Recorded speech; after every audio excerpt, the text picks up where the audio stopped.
All right, everyone, welcome back to the Paladins World Championship live from HRX 2018. Just a reminder, you could pick up the Stream King, voiced by F. Unfortunately, with Twitch Prime.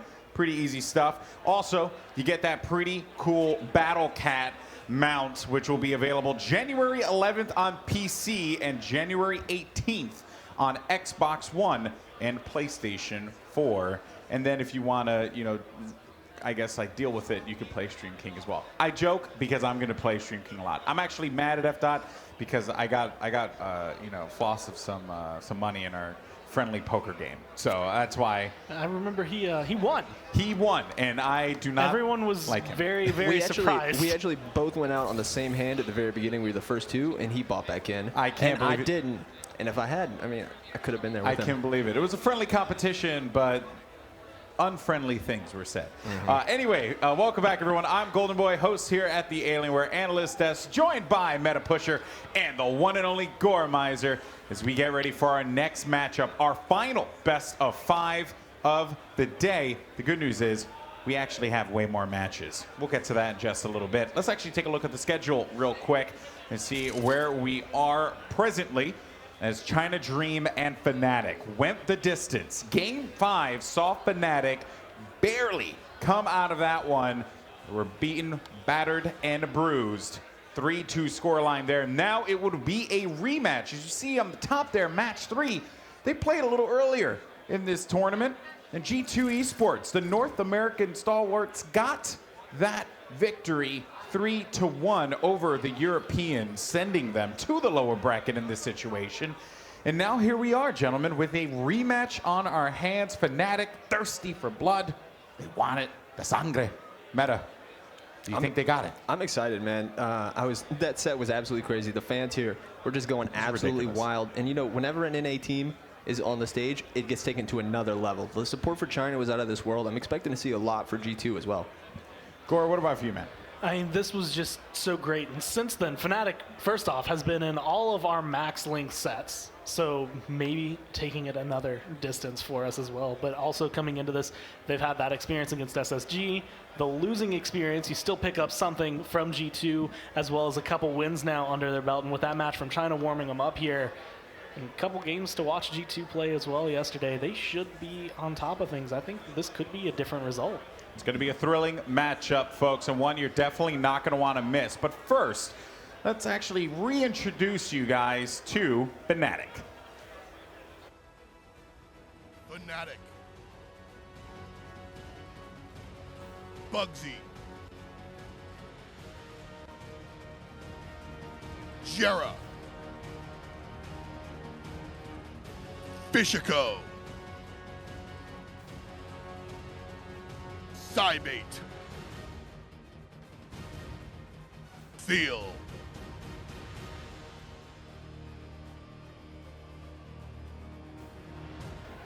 And there you have it, FNATIC, as they conjure together and decide what they want to do going into this next game. They hear everything that we say, so say only nice things, Meta. Nice arms, Thiel. Nice, nice arms, flexing all day. It's a deep conversation they're going to have, because this is it. Although they do seem like they're laughing, so I don't know how deep the conversation actually is. How confident do you think G2 or FNATIC is against G2? I don't know. They probably feel pretty good about themselves coming over, excelling over China in that incredibly close set. But confidence, I'm not sure, especially when a team delivered you, that killing blow. Not killing. They knocked them down to the losers bracket. Yeah. But and you have to get that rematch. And these teams have been going back and forth as long as I can remember. Yeah. There have been different names, different players trading in and out, but the same guys, bugzy, Thiel, and then the G2 boys as well. Yeah, you get knocked down a peg, and now you're in this position where you got to play them again. G2, though, Gore, we haven't seen them take the stage yet, but, this team, they are a fan favorite without a doubt. Guys like Kusqt, very well known. What do you like about this G2 team? I so far have loved the adaptability they have been showing this tournament. Just being able to change things up on the fly, being able to pick up new strategies as they get further into the set to make sure that they're always one step ahead, or at least being able to kind of keep up in the race that has been the games. And just the other day we got to see quite a few of them pop off and show exactly what the team can do. Now, well, G2, the opponents of FNATIC. We haven't seen them on the stage just yet, so let's get acclimated with them. This is G2 Esports. G2 Esports. doesupz.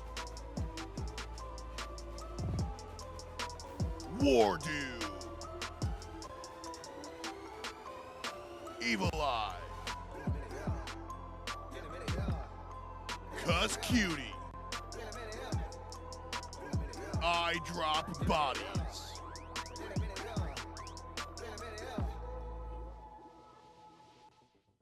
Did iDropBodies like blow a kiss at us? Yeah. Oh, yeah. I feel so much better about myself now. I don't know. It's a little confusing. It really adds to like the mythos that is around him that maybe he does truly drop bodies in real life. Maybe He he might does. secretly be a mercenary. Oh, dear Lord. That's Bitey. Nah, Bitey has that role field. yeah, Bitey. right? Yeah. I do believe that. The bodyguard. Bitey the bodyguard. All right, so G2 Esports, one player in particular that had performed very well in their previous matches was Evulli. Yeah. Evulli on the pip, as a matter of fact. But G2 struggled to find ways to convert when they had pip on the high ground, raining down, lobbing shots on their opponents. What does G2 have to do here to be able to, I mean, I know it's obvious, like, oh yeah, just convert it, right? Just get the point. But what was missing from the coordination from G2? What would you like to see them do differently, Meta? Something that it's a little bit of an iffy answer to your question that they are doing really well on land that they usually don't do online is WarDoom. He has kind of a reputation for being super concerned about deaths. He's got that undying sort of nickname at online play, but when he's on land, he just goes in. He doesn't care about dying. I saw him ruckus, like solo ult somebody on ruckus for the first time with no team around. I've never seen that before.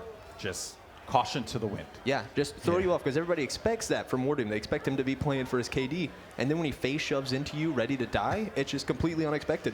I like the terminology there. I like the terminology. Gore, I mean, G2, they have, they had that issue in previous games. Yeah. What would you like to see them do differently here? I mean, I wouldn't be too upset seeing them go with some of the similar drafts. I think the way they drafted and the way that they had the theory around their team was really strong.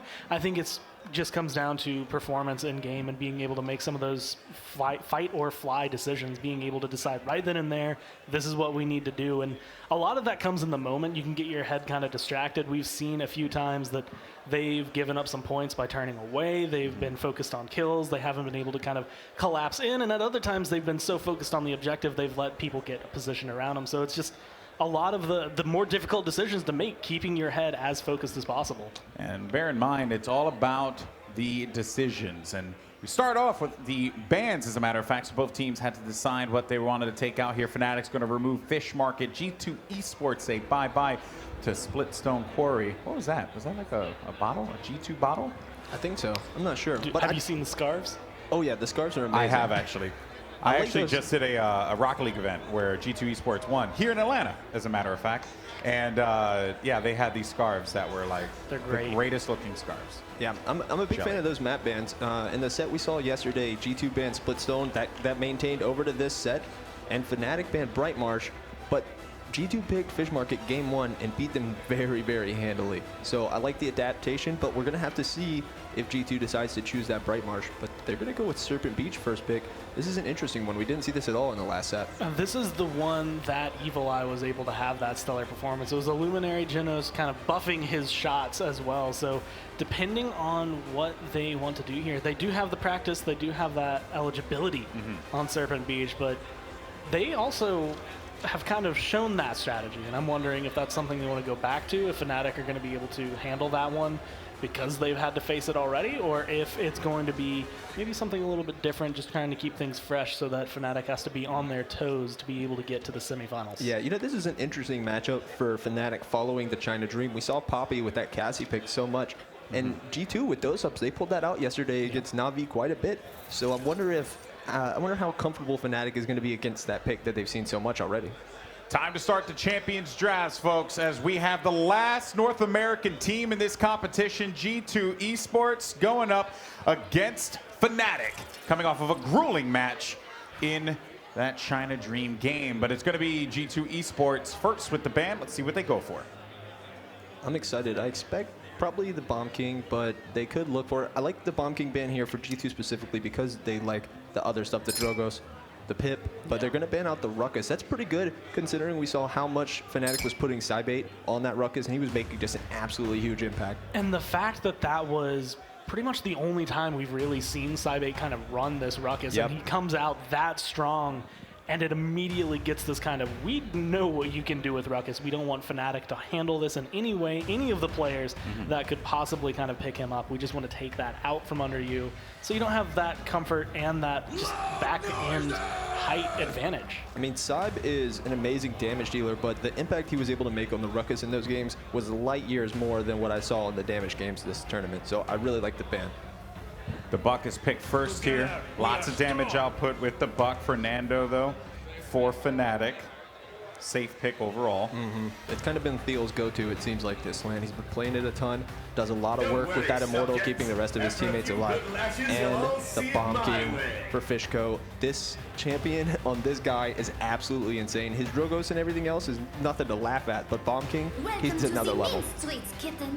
And we didn't get to see the Bomb King that much because of the Guagua, situation. They kept taking it. But now we get a Maeve from G2, and that was an early pick. Maeve is probably one of my favorite champions to see on this map just because of the way it works for her. There's a lot of places that she can hide, a lot of little alleys for her to sneak through. And because of the height that kind of comes along with this map, being able to get up on the balconies, being able to chase people down as well, she's just usually pretty strong if you can play her well. I like the Maeve Buck combination against Bomb King because if you draft tanks and you try to get him to go into Wrecker, he cannot 1v1 Buck or Maeve. Their healing, their self-sustain is too much to handle. Shaolin and Damba for FNATIC. I love that Damba. Gerrah was hitting some insane stuns in that last set. It's another map that I think Shaolin's really good at, and it's one that you could run like Grover on as well. But I really like the difference in playstyle because Grover's still going to sit up on the balcony and just toss axe after axe, axe after axe, whereas Shaolin will either get in your face, he can flip around, he can hide, he can stealth everywhere. He can just go back and forth and have a little bit of an advantage. It's a different playstyle than the normal Shaolin Grover kind of matchup. I'm expecting a Grover Torvald here for G2. The Grover is so good at countering out the Shaolin. He's the only character without a scope that can challenge Shaolin at range, and the Torvald is just great. We saw Navi use him with solo tank strats to great success, but they're not going to go with the Grover. Oh, that's spicy. So this is the second time we get to see triple flank today. Yeah. So it didn't work out the first time. Well, I mean, not too sure about that, but I'm happy for the Eevee. What? Yeah. Jin's been seeing a lot of play today. I don't know what it is. Everyone, I guess, just wants to, swing some swords around. Because against those high damage dealers, the counter is just so valuable, being able to deflect a big shot. I mean, if you deflect an Eevee shot, that's like 1,400 damage. It's just gone. All right, who do you like in this draft and in this series? Who do you have, Matt? I have G2-3-1. G2-3-1. Confident. What about for you, Gore? I think FNATIC's going to take this map, but I think G2 is going to be able to take it. I think it's going to go 5 games. I think it's going to be 3-2. Oh, man, we got a little North American bias over here. I don't know. Who we got casting over there? Oh, yeah. We got the king of Europe, the one and only Vox, alongside Shift. Guys, it's time to get this game going. Let's send it over to your casters for G2 versus FNATIC.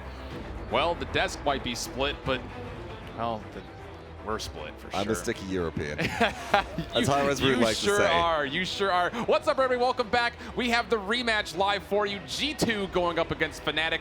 And behind the camera, maybe we'll throw a couple punches at each other, too. Maybe. I might just stick my foot out, try and trip you up and see if you'll trip over your words as well. But no, these drafts are really interesting to look at right now. We've got them up on the screen behind us. The Eevee pick throws a bit of a wrench in the works, right? It's not taking anything away from FNATIC. This is G2 specifically going, we want Eevee here. We know that FNATIC like it, but... Definitely an instance where they're saying they came with a mindset specifically for at least this first game, if not this first map. And it will be the triple flank here on Serpent Beach. G2 FNATIC looking for the rematch, best of 5. Loser goes home, winner goes on. Legendary choices coming out. Wormhole, notable for doesupz, coming out looking for that extra mobility, also and of course, Accelerant. likely that flicker that might come through for the extra healing. Now, the Accelerant is a questionable choice here. This is FNATIC. They did the same thing, I think, as well in the previous set on Serpent Beach. And this is Fisheko really trying to look to force people into a resilience buy which may then increase the efficacy of something else for FNATIC. Maybe the fact that you can't reduce the damage which bugzy will be throwing out on the Shaolin, but careful, careful, in comes damage. Bombkeen trying to get aggressive, will actually force people away, but Kusqt finds the first kill. That is onto Fisheko. bugzy, though, returning with one of his own onto the support of iDropBodies. A trade 2 for 2 thus far, happening over here by the waterfall, and that's going to be a double kill for Evulli, finding 2 on the buck. Maybe even a triple kill still, as potentially Thiel is very, very low here. And G2 Esports executing a perfect pincer flank, are putting so much pressure onto FNATIC right now, and also are playing the objective. Yeah, really good protective shields, and again with the solo Torvald, that's a really big key for Torvald, played by WarDoom, to try to find those flanks when they are low, to give them that extra little bit of HP. 72% for the team blue of G2, but it's going to be Fisheko finding first blood in the second engagement, that time on the doesupz. Problem is, it's 81% on the objective. G2 Esports have taken resounding control. If FNATIC start stacking it up now, they'll have to hold for a lot longer, but bugzy gets a mid-air shot on the Kusqt. Nice little flick for the third strike in those burning strikes against Kusqt, who could not quite pounce it over the wall. Thiel's going to take this aggression and move on forward. They have 42%, does FNATIC, and no ultimates yet for either side as they start to get up above 70% or so. This is a bad spot. Evulli, though, does find a kill before he drops. That was a massive turnaround there. The problem is SciBait is still fragging right now. We know how much damage this Shaolin does. The danger from FNATIC can't be underestimated, and G2 Esports, after losing Evulli, they don't have the meat left to be able to punch through. Yeah, and FNATIC, with that extra little bit of zone that we saw early on, was enough to keep G2 staggered, and that's going to be FNATIC's point 1-0, and SciBait is actually up near the front with the rest of his team. You can see Xin rounding the corner and actually over where the capture payload needs to go, that final checkpoint. A lot of high ground also being taken. You can see Thiel through the walls. Over. Oh, what an impale arrow! Able to find the planted combo. What a big pickup. And meanwhile, Fisheko finds doesupz, so no Eevee here as well. And that's beautiful positioning from SciBait specifically for FNATIC right now, making sure that they're always holding a position where they can lock off certain angles, but also into a wall, so impale arrow is effective with that combo, like you just heard. Now bugzy's starting to push up. Fisheko returns to the fight, and the payload, while stalled out, has made it over halfway in a very short amount of time. This high ground is exactly where they want to be for FNATIC, but Thiel was very low and actually sprinted in. Kusqt able to punish him for that overextension. Now Fisheko might face the same fate, but we'll be able to poppy bomb away. So we're minute 35 until overtime. Payload starts to retreat back a little bit as G2 starts to take control. SciBait dropping to Evulli. Yeah, FNATIC need to back off in this situation. Evulli is starting to pick up a couple of frags. FNATIC need to back off, regroup. G2 Esports won't really overextend in this situation. They know that they can be caught out quite easily. They want to retain high ground control around this area, and they have the vertical movement to do so with Eevee, with Buck, with Heroic Leap, and maybe Blink as well. And you can see some emote peeking around the corner actually from Thiel there on Fernando, trying to get a bit more of a third-person view. We do have 10 ultimates up, all on the field, so we'll see who decides to pull the trigger in this little more of a Mexican standoff before. And doesupz able to blink back, fortunately, and actually get a nice block. We'll give him the Astral Mark from Genos, enough to get him out of battle and try to get back to full HP. 53 seconds going. SciBait trying to withdraw in, but Evulli has at least some idea where he went to and is looking for this backline pressure from the high ground on his left-hand side of the map. Yeah, Evulli is just trying to do a bit of chip poke. The problem is that support time for Fisheko to try and get to the high ground does so successfully, and it's executed by Kusqt. It's an even trade so far. FNATIC, though, they might hold all the cards here. They've got the support in the front line out deep towards the enemy team. Still 10 ultimates, but here comes the heat haze to start things off. SciBait with a mid-air shot, nicely done there. Onto Kusqt, and one more from bugzy will finish off the Mave. 23 seconds, numbers for FNATIC. No ultimates expended yet for G2. Looking to move on through, but again, the defense not quite committing as of yet. They're trying to just get this poke battle more in their favor. And SciBait's playing a really good bodyguard right now, trying to keep this Evulli Buck away from their support, but it doesn't matter as FNATIC convert there for free. I have to ask you, Vox, for how often these ultimates were up. Again, only the one really being expended from SciBait. Is that a misplay by chance for G2? Not any point in that push for about a minute and a half did they decide to hit the E key. They were forced back a little bit, actually. That whole fight was kicked off by bugzy's Spite, which didn't end up getting a kill, but it just bought space right there. And G2 could have defended. Yeah, they could have used an ultimate. Anything, even Hyper Beam could have been used to throw enemies away. But I think more than anything else, FNATIC just caught G2 by surprise here. And that's what you're going to be looking to see, especially from bugzy on Xin. Can he sneak in and out of that backline for what he hopes to be free? Meanwhile, Fisheko having himself a nice game. He's got a little bit of a buffet line of items so far. Yeah, speaking of which, look at the resilience pickups which you mentioned. This whole accelerant pickup by Fisheko really mandates the item to come through. But again, that means that SciBait will be swinging for a guaranteed 1,000 on fully charged shots, and an unmitigated Shaolin is a very dangerous threat. Kusqt will start off this battle, though, with bugzy dropping, so numbers for G2, but again, not really pushing forward all that often. Still looking for some control of this high ground, while meanwhile, on the point, it is 50% and counting up by 4 with that capture boost in effect. Dread Serpent coming out, but nicely countered by the reprieve for at least doesupz, who soars away. The rest of the team, actually, for G2, also able to back up for free, and that was actually Immortal also having to come out. Here comes the Ice Storm back, and iDropBodies finding 2, and G2 converts. They get themselves 1 big point. And that was just G2 just sort of sitting on point, consistently buying a lot of time with a lot of spacing with zoning, and the ultimate as well from doesupz was perfectly placed to close that one out. FNATIC were playing so safe and so carefully, they didn't play enough around the objective. They had to engage, and they didn't choose to. Now here's the interesting thing when you look at that same positioning battle as the payload moves forward. They want to try to get that high ground, but again, it's a lot of really weak health pools that would be jumping into that. The Eevee specifically, and of course Evulli needs a little bit of help from somebody. They need to find some way to get that high ground control if they want to have a chance at this push. So far, it stalls out about 1/3 of the way through, 1:50 until overtime, and FNATIC has already found themselves a couple of staggered kills as they try to come back as 5. Yeah, and one of the difficult parts about getting to high ground around here, G2 are restricted by the fact that there is a line of sight block. Torvald can't help you if you can't see you to place protection on you, and as soon as Eevee blinks up into where Fisheko's Bomb King is right now, in and undercover, you won't be able to receive a shield from Torvald unless you show your back to, well, really your allies and the enemy. Oh, here comes the triple flank, actually moving to the left-hand side. doesupz finds 1, but again, the frontliner and support do fall. So how long can these flanks really sit in this battle as bugzy picked up those 2? Exactly. As soon as G2 Esports engage, they can throw everything towards one player, but bugzy comes around from behind and slaughters players by himself. There's really nothing that Torvald can do versus this Sin once they start throwing out shots, and isolated and alone is a very difficult situation to be. It sounds like these flanks really need to make sure they're staying in line of sight of that Torvald, who again cannot get up in that vertical element, although all 3 of them still trying to push this left-hand side. For them, Fisheko finds 1, SciBait a 2nd, and looking for the 3rd, he plants up, but it's going to find nothing but that ice block. Will he find the last connecting shots? Oh my goodness, a nice little flick shot there. The sword not elusive enough for doesupz. That deserves the Rex spray. I gotta say, a flick like that, just mid-air adjustments, ensuring you lock these enemies down. G2 Esports, they're losing out on capture now. The payload is starting to regress towards its spawn position, and there's only 33 seconds left to go. There must be a better grouping, and it's going to be a very long overtime push if G2 want to go through.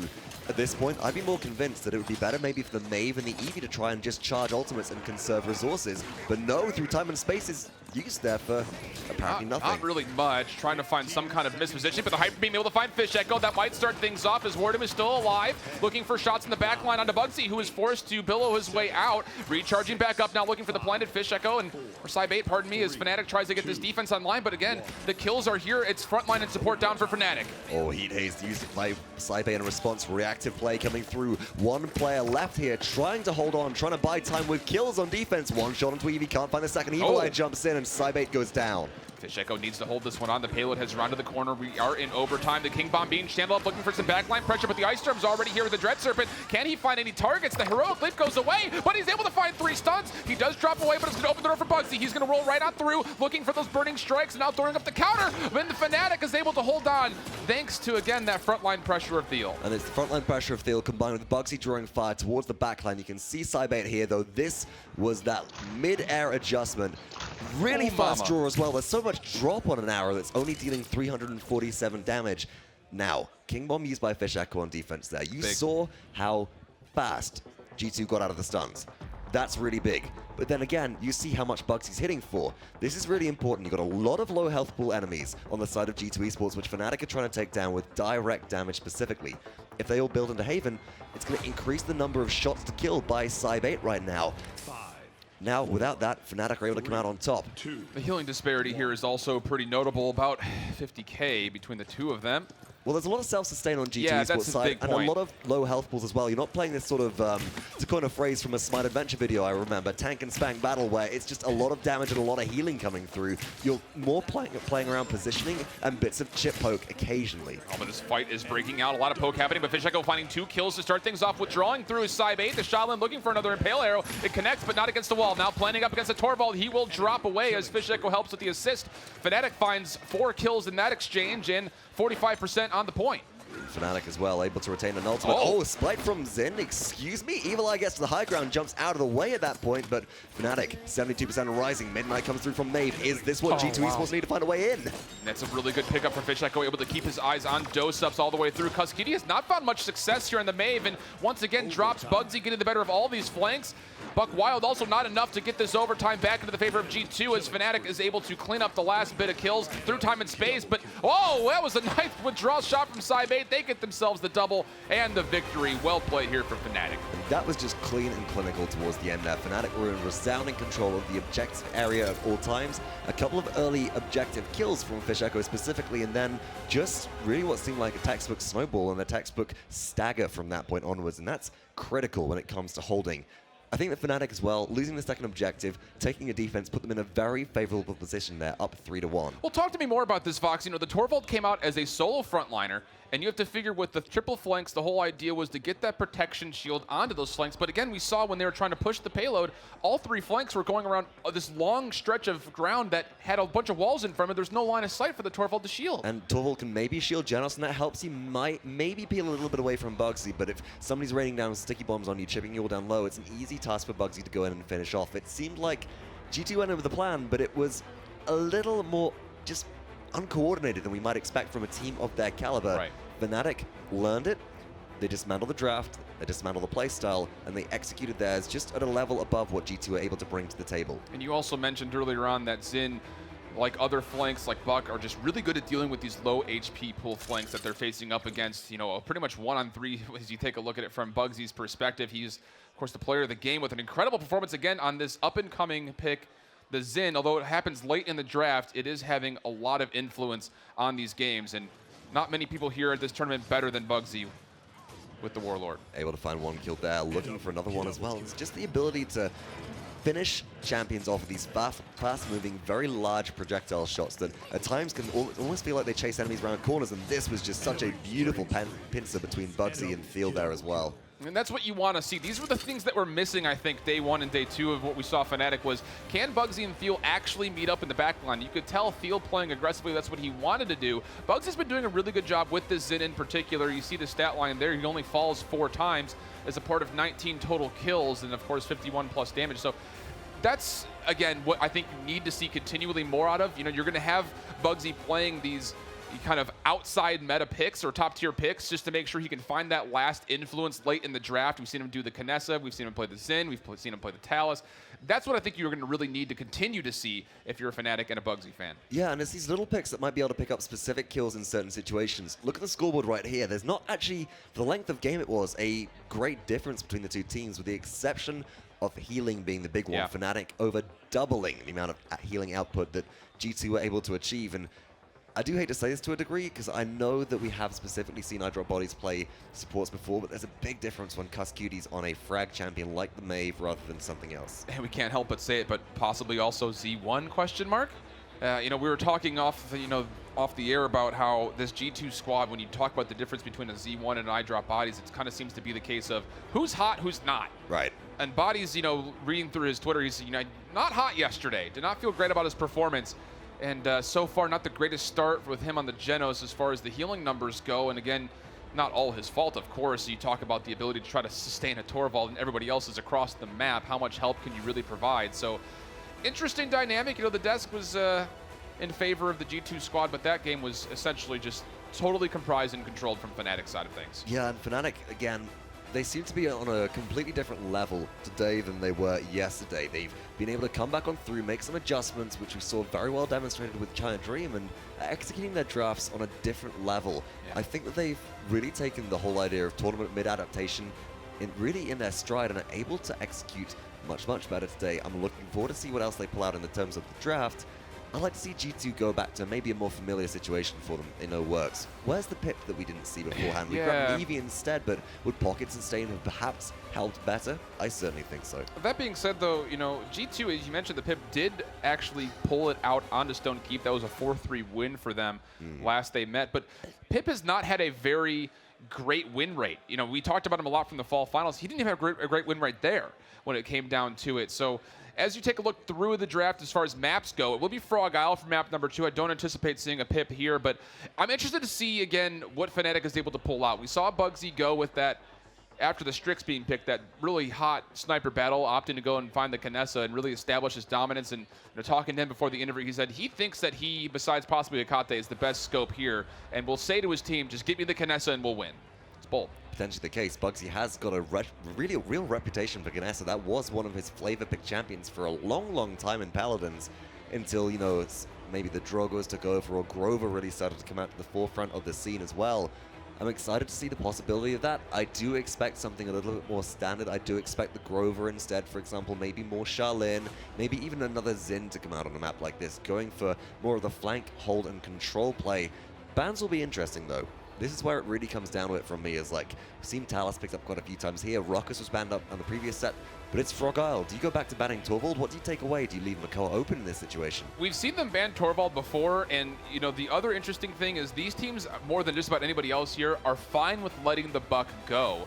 It's been Makoa almost exclusively every single game that these guys have played as their favorite ban to make sure he's not available. So I expect to see him in some fashion. But again, you look at Frog Isle and the other picks that could come out, we're likely to see maybe a Grok popping involved. But you mentioned bans. Torvald wouldn't be a bad one because, again, you know, even though Buck's win rate in this matchup is not high, you know, G2 and FNATIC, it actually favors the team that does not have Buck. He's still a huge influential pick, and you have to think that the strength of that champion is still worth a choice. FNATIC have first pick, first ban then, and as soon as you say it, Cast is cursed, Buck does go goodbye, and G2 just refused to give Thiel Makoa. That's not happening. Can you blame him? Not really at this point. No. First overall pick, though, FNATIC looking to start this draft off. And again, this is interesting. They have a lot of options, and I would say the Ruckus has been a really priority pick for both of these teams when it's not banned. And these teams, more than others, have actually opted to ban away the Ruckus, or first pick him in that instance. And you mentioned the Torvald. He does go through the draft as far as the bans go, and so he'll be the priority as G2 looks to set up their draft. G2 have a couple of other options here. Maybe a Genos early on would be a nice augmentation for them, but Bomb King takes a higher priority, getting their burst damage online. We know that Evulli can play a mean Drogos on Frog Isle and really has mastered the ability to peek and poke over objective terrain, but really just, I think Bomb King provides them with a more resounding area denial versus Ruckus, who has to get out of the area, waste advanced charges on maneuvering away from Grumpy Bomb, for example. That being said, their Frog Isle showcase against Na'Vi yesterday was not great, and Evulli was playing Drogos back then and really had the Kryptonite going up against him, and that was in the form of a Mave. So Genos, again, being one of the priority healers here, actually, I think, if I'm not mistaken, he has been the priority of Madalba just about every single time throughout this entire weekend. Fernando coming with him, so the double front line set up for FNATIC with the Ruckus there as well. And this is the go to, obviously, Thiel at this point, and that's a comfortable pick. Thiel, again, we talk about champion history, and you don't give Thiel to, Thiel to Makoa, Makoa to Thiel, because of the reputation associated with that, how well Thiel plays them. But Fernando was Thiel's main for a long, long time once they made the switch to frontline, and he's really taken that in his stride.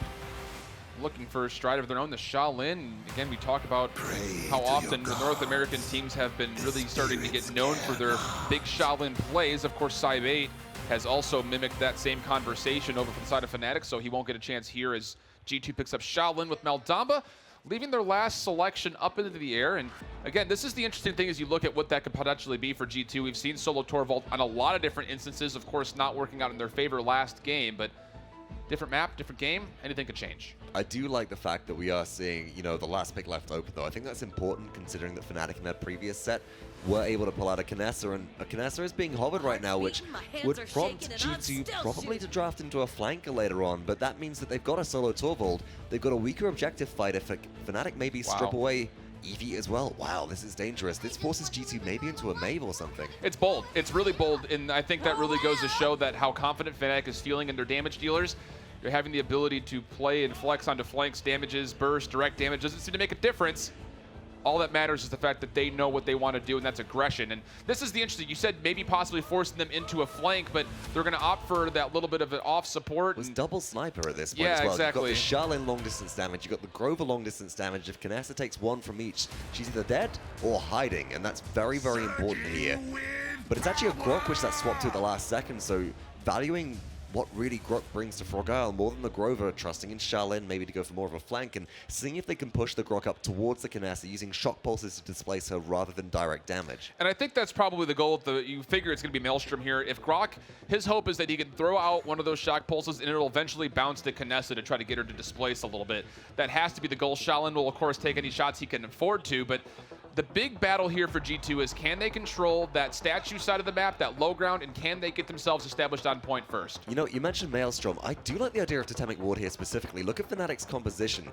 It's really Ice Storm that I'm worrying about more than anything else. If that lockdown, that cripple comes through and Grok can't Ghost Walk, Shaolin can't withdraw, there are a lot of dangers, but if you've got Totemic Ward and the CC clans, it might provide you with the survivability which you otherwise wouldn't have. We'll take a look to see what the choice is for Grok as we start to get ready for game, but this is going to be interesting. Again, you know, you look at the strong double front line from FNATIC and that brand that could come out from the Fireball amplified to get that negative healing on for every shot that hits. Quick observation is this is Frog Isle, we're seeing no Yeah, Talus, and that's a Talus good has been point. highly prioritized in many other drafts, even becoming ban-worthy at some point, so it's interesting to see. And Shift, as he mentioned, Legendary is up on our screen in just a second.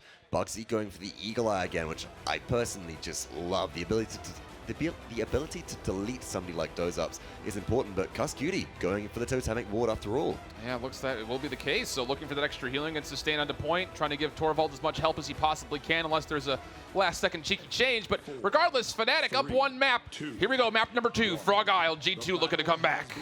bugzy moving into position, maybe alongside, maybe going to get the opportunity to start things off. The big Evil Eye, 2400 damage headshot. Shaolin poked out initially, Eevee blinks into displace, and first blood already. That's on to doesupz, and now looking for that backline as well, soaring into it. Bomb King in a little bit of trouble, but Evil Eye able to stay alive. Ghost Walk for Grok, but that's the new focus. You can see the blink back from Fisheko as enough to destroy him. And now onto the Torvald bow and the Bomb King, but the Nullify was good enough to make sure Fisheko didn't go anywhere, but still, it's all FNATIC in the kill feed. They're still on the point, 33% and counting. Yeah, it's really risky for Fisheko to dive that deep versus a Torvald, but there's enough split focus coming from the rest of FNATIC that Torvald's not really looking towards the Eevee. The wormhole blink and flicker back is so rapid that they're very hard to lock down. 72% on the objective shift. This is getting close for FNATIC's capture. Oh, but bugzy does take down doesupz once again, who's fallen twice very early on before a team fight can even break out. 90%, it has to be touched for the team in red. That's G2, and looks like they will not be able to do so as Gerrah finds a kill onto WarDoom. That frontliner going down is going to be the storyline of G2's demise if they continue to let it happen, and bugzy snipes one through the window. Evil Eye drops away in staggered formation. The 1-0 scoreline and a lot of free area for this payload to move for the boys of FNATIC. And it's just showing what damage Knessa can do from range when you've got a player who is as consistent as bugzy, who can hit these shots, maybe even these headshots, and there's nobody on G2 who can directly pressure them out. I would have preferred to see the Grover at this point rather than the Grok. I get what Grok brings to the table, but it's just not enough pressure, and the damage threat is too much to deal with. Shaolin needs to stay alive is really the key for me at the moment. I mean, Torvald has no room to work with up front simply because the damage is just not there from the backliners. So there's a little bit of a disparity happening. You need the damage wants the front line to do well, the front line wants the damage to do well. Right now, neither are finding any room. Fisheko might be setting up for a cheeky little blink and Ice Storm, and there it comes right into the middle of the fight. Problem is poked very far out. Is Saibei going down, and Ice Storm can't be converted on with Hexafire. A little bit of room has been bought by FNATIC. They're starting to push up on through, and I love what Fisheko is doing here, just keeping everybody busy. Fisheko is providing such a damage threat. The rest of G2 are retreating. And the payload's still moving. Oh, long range shot there, and once again into doesupz, but you're going to have to blink back on. Not able to do so. The Hyper Beam able to find 2 kills there. That's enough for G2 to reestablish their defense, but there's still a minute and 10 seconds left. bugzy's retreating and trying to send some parting gifts as anyone who tries to chase, but will miss a couple of those blind shots. A minute now left until overtime. FNATIC trying to push back with all 5 now up. Miss you say, bugzy jumping with the extra boost over the wall just to keep on poking people with no threat of being attacked. Thiel brought very low, does manage to survive, and Saibei seems to have forgotten to swap their spray out there. Bit of a misplay as they do try and find an angle to push on this Frog Isle map, but no success so far. We'll get healed up and try to re-engage from the left-hand side as, again, the payload has stopped on that stapled corner tree. And it's, oh, that big headshot, able to connect with Fisheko. Kusqt drops away. That's no Totemic Ward up, teleporting aggressively as bugzy. He does have a Headhunter. Will he decide to use it? There it goes, looking for the big damage. He'll be able to connect 1, 2, but Evil Eye finds 2 bombs of his own. That'll be enough to take him down. Problem is that's a threat of Evil Eye on Bomb King. When you got a Torvald shielding you, you can soak a couple of sniper shots, and by the time that you take that damage, you're able to throw in enough sticky bombs with the chain reaction to be able to get the detonation off and get the slay. Saibei dumps a Hexafire in though. This is very strange. Everybody on G2 is low, but I think he was expecting an Immortal would come out from Thiel. He has that 100%. I don't think it quite got off in time. I imagine the call was, I'm going to pop it, and that's why the Hexafire came through, but unfortunately the timing wasn't quite there. G2 sustains 1-1 on the scoreboard, and now with that, again, that misplay with the Hexafire, well, you know, not intentional misplay, had different mindset. That play was converting on, but still, regardless, not there. We do have a Tempest and a King Bomb, which could be a very deadly combo for G2, and this is that big Hyper Beam, and again, you can kind of see that ice block coming up and not quite able to get back. No. Up, over and into the drink, as we say. Look at that as well. Sweat on the brow there. feeling the heat maybe of G2 Esports. He's got to be sweating. This is the second game he's played solo Torvald, and he's a lot of responsibility riding on that guy's shoulders, WarDoom there, and it's just got to be so tough. I mean, he's got to come up with all these clutch plays, clutch bubbles, all that put the rest of the protective shield. team in Grandpa's backpack. Hope it's not got rip written across it. Right now, it looks like he's got a couple of maps or scrolls or parchment, whatever it happens to be. G2 going for the point first. They'll find themselves 12% early on and putting the pressure on, making FNATIC respond to this, and Thiel will do so as he steps himself back on the point. Meanwhile, those Sybate near the statue side will start to get some damage as the Ruckus, the Tempest coming out, but falling very quickly as Kusqt again. Just falls to Sybate, and there's bugzy, and there's the through time and space, getting nobody, but you can't step out as G2 into this threat of Knessa constantly. Thiel's pushing up on doesupz. He doesn't seem to realize that Fernando's there. This is uncoordinated from G2 Esports. This is uncharacteristic from the North American team. They are confused and aren't approaching this game as they need to, and here's an Ice Storm to kick things off. Countered by Dread Serpent though, so it's G2 trying to regress right back in. It's 93%, 96 for FNATIC. Can anyone come back and touch? It's at 99. Fortunately, it will be Grok there. King Bomb exploding, but bugzy will take him down before anything can be followed up. doesupz once again caught out, trying to find the Shaolin kill. He'll find one. 42% for G2. They sustain themselves just in the nick of time. You say that, and here comes Hyper Beam. bugzy thrown out slightly, lands one shot. Will they get the second? Recharge from Torvald is good. Still 99%. Grok is contesting, but raised into the air. Easy pickings for Knessa. Headhunter, no need to reload. Can you contest? I don't think so. The damage is too much. And maybe, no, not even plucked from the sky, but bugzy is able to zone effectively. Fisheko cleans up 2. That's going to be FNATIC's point. They go up 2-1. Fisheko with a nice double kill after bugzy weakened just about everybody up with the Headhunter, looking for the jumping headshot here onto Kus. And again, this is just really, this is so strange to see from G2. I mean, we see doesupz caught out of position so often. He's one of the more aware players on the squad. He plays a little bit of everything, so his vision's usually really good. And he's finding a lot of deaths lately, and they need to change that really quick, because again, bugzy is finding all these little poke shots, and it's going to set up Fisheko to continue to move in for free. Sybate then setting up around the outside. bugzy lands the shot, the kill shot onto Evulli there, and this is the problem right now. G2 Esports have no real way to step into a defensive position. They're restricted in their positioning location because of the threat of bugzy's damage. And as soon as they walk out, if they're tapped once, Fisheko moves in to kill them. Sybate consistently puts out cauterized damage. What do you do? Oh, right now you got to deal with that Ruckus right up front. He's trying to get everyone dismounted and get the pressure on as they exit the spawn, and Fisheko's going to help him out. Nice little Soar and Blink combo as he wormholes back for the safety. Minute 32 seconds till overtime. The payload starting on its descent towards that final capture point. Needing to find some action here is G2, almost blinking off the map, but wormholing back is Fisheko. Now looking to back in the back line. It's Evulli low that he's trying to track down, but looks like he'll be able to escape. bugzy now setting up for the shots, and this is all FNATIC on the point. Headhunter's ready here, Shift. This could be massive. The damage is good. Sybate with the Hexafire, and oh my goodness, it is just gonna be enough. There's the double for bugzy. No triple necessary. FNATIC push it on through. And a little bit of extra gravy on the side there as he's able to find iDropBodies just after that payload comes through. Look at these kill streaks. I'm interested to see what the stat lines look like for the KD. But again, you look at how bugzy's able to maneuver and play. He's getting aggressive, getting passive whenever he needs to do one or the other. And he's able to find these big shots. There's that huge Headhunter that you mentioned, able to find Meldamba in that back corner for most of his HP.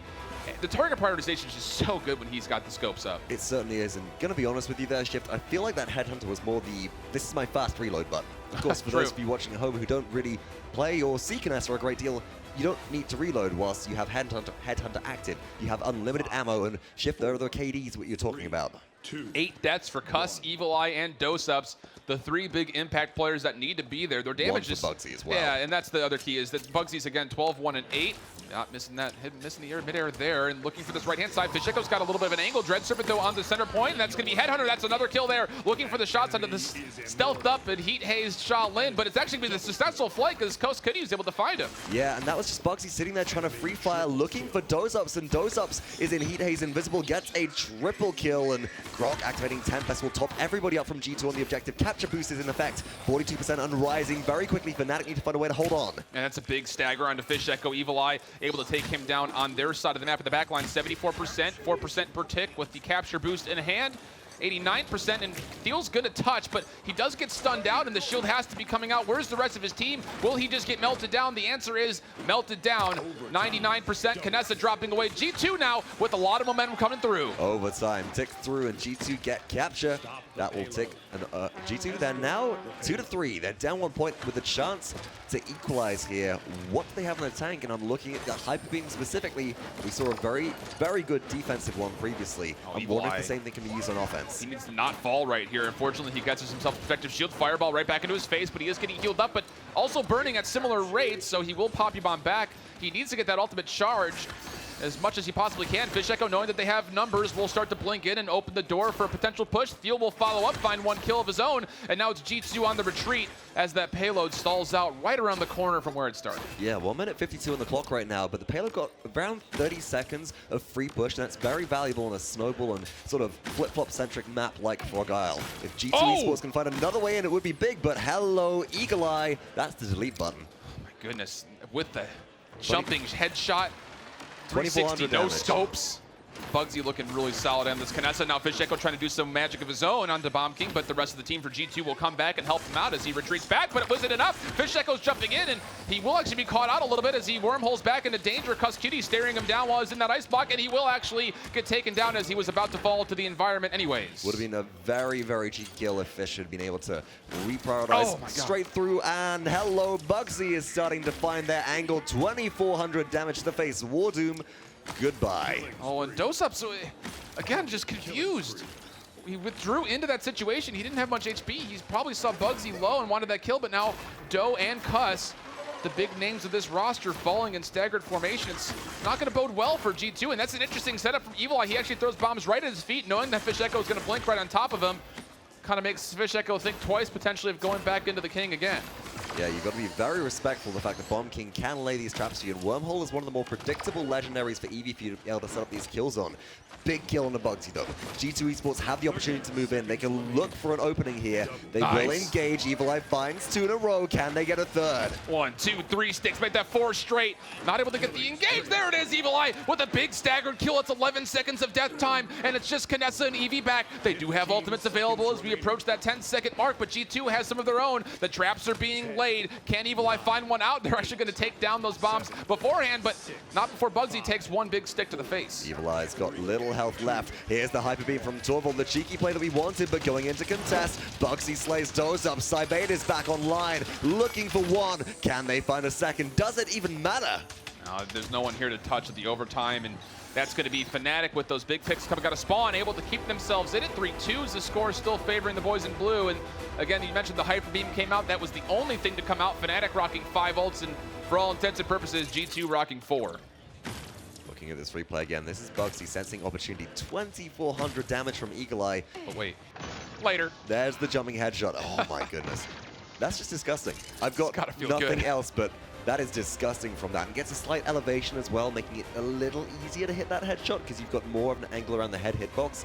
This is fantastically high-skilled Paladins. This is a masterful Knessa player and a very different style to what Hecate was running with the steady aim legendary as well. Yeah, looking for more of the secure damage at full charge is what he was planning on doing. And yeah, FNATIC right that's now as huge as you look at the, again, we mentioned the ultimates that were online for G2, the King Bomb, the Dread Serpent, the Hyper Beam. None of those are going to be as effective, but meanwhile, it is an Ice Storm on the right-hand side, prospectively for the boys of FNATIC. bugzy finding 1 kill in the Kus, the Dread Serpent coming out, but Eevee's happy to put himself into Ice Block, and that'll be enough to sustain through any damage coming that way as Cybate finds a double kill on the same side of the map. Thiel finding 1 of his own. FNATIC looking strong at 12% and counting. We were following along with bugzy during all of those plays, but I really want to highlight the fact that Thiel recognizes that Heat Haze comes out and just drops Immortal, and there's nothing that Charlene can do. It's a really, really good rock, paper, scissors kind of counter to the fact that you're going in looking for damage potential. Through time and space comes out. G2 Esports, can they hold on? Tempest will top everybody up, but they gotta re-engage. Yeah, they needed that for the push, not the retreat and the sustain, and that's not what happens. And Fisheko is going to be coloring outside the lines here as he tries to blink on back, does get there, but he goes right into the form of all the G2 members. 96%, 99. Can anyone get there in time? No, it's FNATIC. Oh man, we'll call it on a technicality, but regardless, they're up 2-0 in the maps. And that's gutting for G2 right now. That was so close to touching, and G2 had momentum. They had the numbers advantage. They had the opportunity to take that through, and you can see the smiles on at least Fisheko's face after that EV play. It didn't go quite as planned, but brought enough time, brought enough attention that, my goodness, FNATIC pulled through. Stunned faces across G2, and you know, one of the big things we mentioned when they won their last international championship at DreamHack was how all 5 guys were playing at the top of their game and synergizing better than we've ever seen them before. I don't think we could even start to have that same conversation in this showcase here. Not unless they start showing up today, and they certainly need to. They are 2 maps down. This is a best-of-5 elimination match shift, and the winner of which goes through to the semifinals. The loser goes straight back home. This is North America's last representation.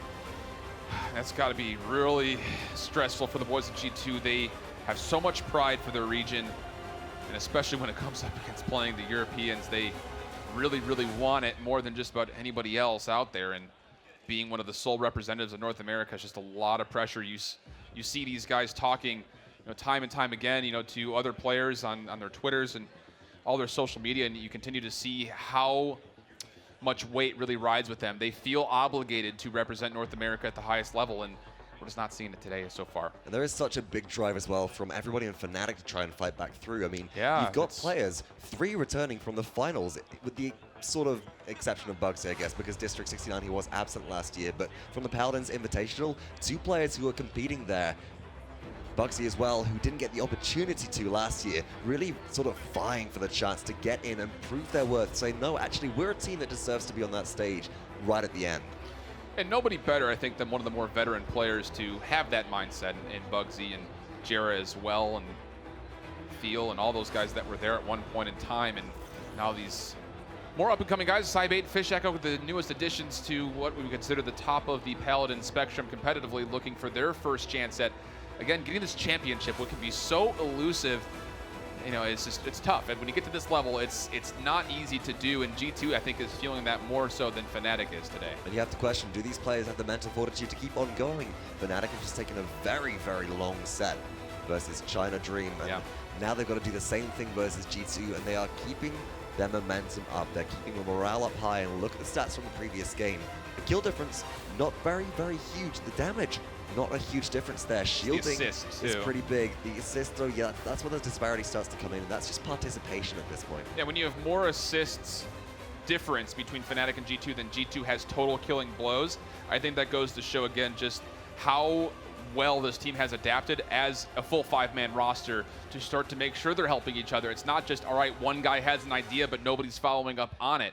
Even if it's a bad call, you have to go with it. You have to give it everything you got when you're at this level. And I think FNATIC is finally starting to pick that up. These, again, talking with bugzy, he's talking about how, the veteran leadership is really trying to push these younger guys to get out of their own headspace and try to accumulate a team mindset. And that's really difficult to teach. It's really difficult to experience until your back is up against the wall. And as we mentioned, FNATIC, they rode into the fall finals, #1 seed, gets knocked down early, has some trouble getting through the wild card, and facing some similar disparity here. I gotta say, I'm actually glad that happened to FNATIC right now. I don't think that we'd see this team stepping up and showing up and adapting mid-tournament if they'd have an easy pass through the full finals. They came in, #1 seed, as you said, from the BPL Season 1. If the full finals had gone swimmingly, what's the prompt to try and innovate here? What's the prompt to try and study other people's drafts? And even though they didn't in the initial set, be ready to adapt. It takes a lot of on-the-go thinking, off-the-cuff thinking that, okay, what is the biggest pro of this roster we're going up against? What's the biggest con? How can we exploit that and match our own pros and cons to that? It's a very difficult process, and there's a lot to think about. I know when Cybate was coming up in the scene, there was a lot of question marks. Can this guy really hang at the top level? His ability to play the game mechanically is near unparalleled, but his ability to play as a teammate, that's, again, something that takes a lot of experience, and he's really showcased a lot of maturity throughout his entire professional career so far. A lot of personal growth as well. Cybate's a name that's been around the European competitive scene for quite some time, but never really right at the top until the PPL started.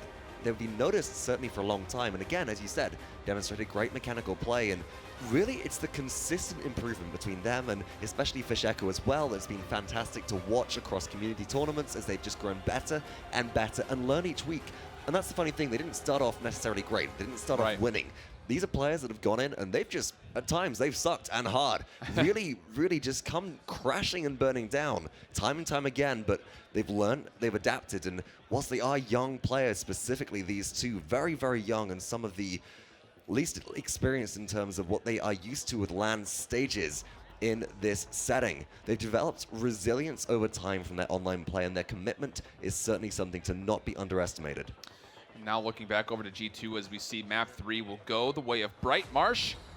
And all the equanimity is falling on the minds of those G2 players, the last hope for North America and most of the more experienced and veteran players from that aforementioned region. But that man right there, the bugzy and the black and orange team of FNATIC, looking to put those hopes down for bed. Appropriate sponsor as well is a bit of a monster, and you can see that we certainly have I think they're a G2 fan right now in the crowd. I don't know what that is. Maybe an elephant fan, based on the sounds coming out. But it is Brightmarsh, and again, we talk about how this map, more than others, you know, it really starts to showcase either the gaps or the fulfillments of those possible gaps when it comes to team play. Can you actually get your comp to function on this very snaky area? Will you put WarDoom on solo Torvald again, or will you maybe give him a Nara or something, which is a champion that he's demonstrated a great deal of versatility and a great deal of prowess with on this specific map? My big concern again comes to actually one specific champion in the drafting phase, and that comes down to Ruckus more than anyone else. Yeah, coming into this entire chapter of a LAN, it was G2 and mostly doesupz that was boasting a 7-1 record on Ruckus from the fall LAN. And they've been doing very well with him here as well. It's going to be G2 to start things off with the banning process. Bomb King going away. No surprise there, and I imagine that FNATIC will likely not allow Makoa to go through, but in fact it will be Torvald instead. So if you're G2, I mean, I think you're going to have to take the Makoa at this point. It's either the Makoa or the Ruckus, and what do you prioritize? FNATIC will take either one probably, quite yeah, happily, definitely. And that's a really big issue. G2 are forced into a split. The Buck as well is an option, but of course with no Torvald, it's a pretty big dissuasion of that thought, and Makoa will come out for what feels like the first time in a long time for the side of G2 or FNATIC for that matter. We also haven't seen them play up against each other. They did not get to Brightmarsh in their previous set that went to 4.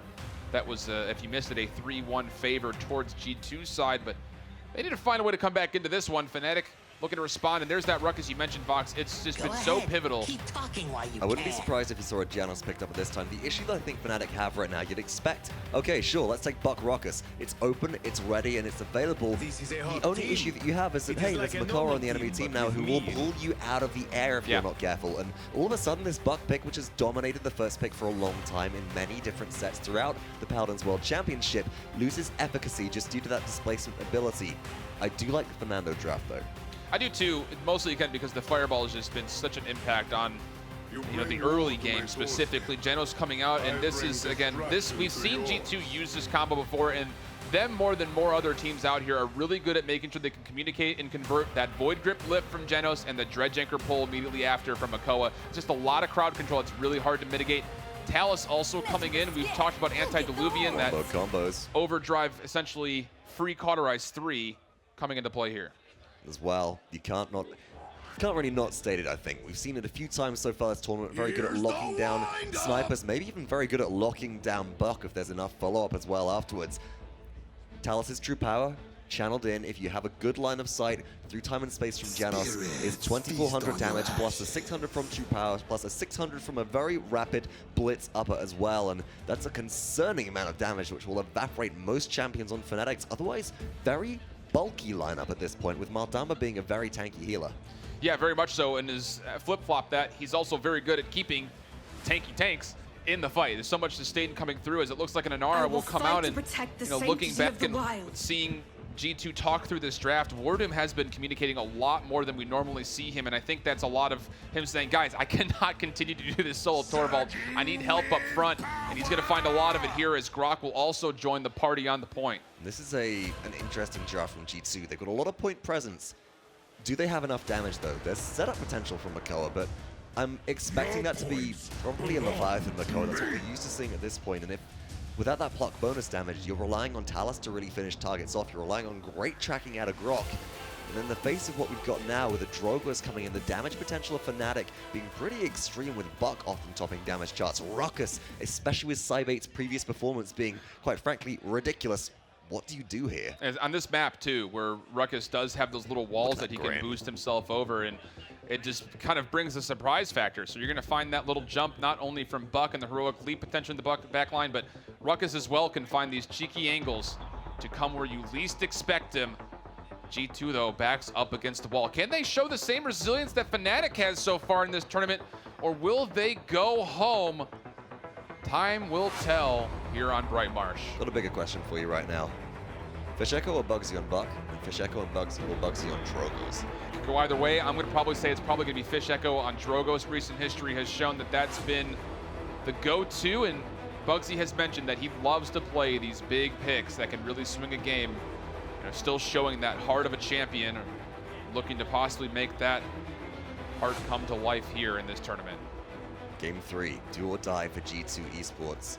On paper, you know what, honestly, I'd give G2 the draft here. They have great security, they've got the Makoa, but can FNATIC play around it? They're so used to it. You can see that atrium-style area. It's going to be a bloodbath in there. It looks green for now. Will it turn red? We'll find out soon. Brightmarsh coming in, and bugzy will start things off with a salvo over towards that garden side, right side perspective for the team on red, and the nice half shell actually picked up. He mentioned it, trying to block as much damage as possible, and that's going to be hard to deal with until Wrecker comes online. I really like this half shell pickup. We'll have to talk about that a little bit later as Fisheko dives in, picks up iDropBodies. WarDoom answers back with immediate kill. FNATIC starting to push forward though. Many members of G2 Esports very low, but half shell and the totem is so survivable. It's a lot of point control when you talk about having to get through that bubble, and the face of also having a totem right there to heal everybody up. It's going to be a lot of point control and a lot of stacking happening for G2. Great impasse wall. Gerrah's in a little bit of trouble. He's going to be taken down by doesupz. Evulli on the flip side finds the frontliner of Thiel, and this is looking good for G2. They have 57%, and it's counting now up. Problem is as well, FNATIC are very staggered here. You're seeing Evulli get taken down by Fisheko, though bugzy comes back in, might have an opportunity to collapse here. Salvo rockets do rain down. Cybate is trying to contest, but Field doing a great job of disruption. And again, half shell totem, too much point control. G2 Esports with an elephant noise in the background do end up capturing. Tempest being used here as well, trying to get Grok back to HP and possibly pushing out a Thiel. They'll be able to find that one, so the push starting off nicely. Fisheko trying to convert onto the Genos, and he will not be able to sell or win away. Evulli might have something to say about that in return, and WarDoom will turn and focus and help get that last killing blow. We have 2 minutes and 5 seconds, which is a great deal of time. The payload continues to move on, and FNATIC still down the buck. It's going to be a minute before they get there. Impasse wall on the left-hand side is going to start things off for some control for G2. Watch out for the Dredge Anchor. WarDoom has it ready and available here. Looks for Cybate, will not find it, but down goes half shell, and again, survivability, sustained. This team has so much of it. G2 Esports are not wiggling at all. Seismic crash to start things off as well. Dread Serpent in response. This is looking good for FNATIC as the big Dragon Punch able to find doesupz. Now moving forward is Thiel with a little bit of support from his Drogoz, but everyone's pretty far away. The half shell again mitigating so much damage. Although a couple headshots ring out from max range, so only about 50 damage for that. A little tickle on top. And now that Anar is back, we might refocus, but WarDoom's not able to get back out, so that's actually the turtle going down, and a 5-on-4. Just giving up a lot of pressure here, really. They didn't retreat quite far enough. They didn't give FNATIC a broad enough berth. I think they expected the sustain coming out of Grok's totem to be more than it was there, and as soon as FNATIC saw an opportunity, they took the opening, and now with a minute left, they are zoning very far ahead, and Fisheko is able to stay alive up on the high ground, keep vertical control of this map. I'm actually really interested to see that it's actually WarDoom on the Makoa. Typically, we see doesupz pulling out those big skill shots. Evulli will jump right in, and mistimed on the through time and space, so it will actually be bugzy on the Drogoz getting away from that conversion. That's a big slip up for G2, and Fisheko's making him pay. FNATIC coming right back through, does get traded out by iDropBodies. A nice pull here from WarDoom. That might be enough to take down the buck, but he will escape. Meanwhile, the Void Grip bugzy will not. So it's one damage dealer for another in some fashion. 27 seconds to go until overtime, and WarDoom does not look comfortable right now in this Makoa. WarDoom looks the opposite of comfortable right now. And that's not just on the Makoa, that's just little mistakes like that. The shell spin straight into a wall there. WarDoom feels like they are being pushed and feeling the heat, feeling the pressure right now. They've got so much damage coming in from bugzy. Double kill so far to the Drogoz, trying to get the triple. Salvo will not be ready. The fire spit is already connected. Damage amp onto Inara makes short work of the Stone Warden. Easy defense for FNATIC.